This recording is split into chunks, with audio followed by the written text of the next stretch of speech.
देखो बच्चों, question number 10 में ये कह रहे हैं कि 2 लोग एक विंडो को जो है वो 3 दिन में लगाते हैं।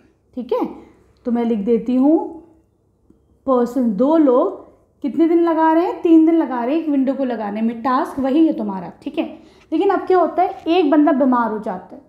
तो जब एक बीमार हो गया तो अब कितने बचे, 2 - 1 1। अब तुम्हारे पास सिर्फ एक ही बंदा बचा है। ठीक है, अब बताओ कि उसको कितना टाइम लगेगा ये टास्क कंप्लीट करने में। तो मैं इसको y2 मान लूँ। ठीक है, तो देखो ऑब्वियसली अगर लोग कम होंगे तो वो डेज बढ़ेंगे, है ना।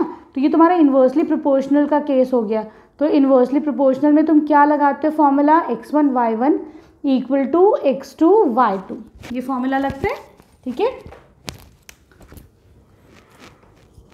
चलो तो हम कह सकते हैं 2 × 3 इक्वल्स टू 1 × y2।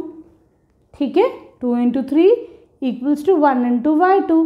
1 को इधर ले आओ। ठीक, तो फिर ये कितना हो जाएगा 6, मतलब कितना टाइम लगेगा, अब लगेंगे तुम्हारे 6 डेज।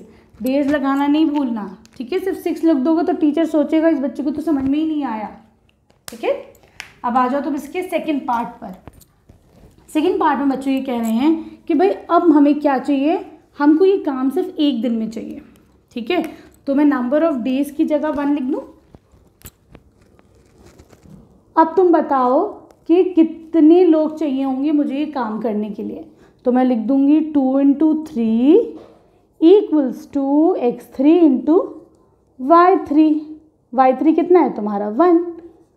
ठीक है, तो ये हो जाएगा 2 × 3 1 × ठीक 1 × x3 तो ये कितना हो जाएगा तुम्हारा 6 पर्सन। मतलब अब तुम्हें 6 लोग चाहिए होंगे ये काम अपना कंप्लीट करने के लिए। ठीक है, अब आ जाओ इसके तुम 10th क्वेश्चन पर, सॉरी 11th पर।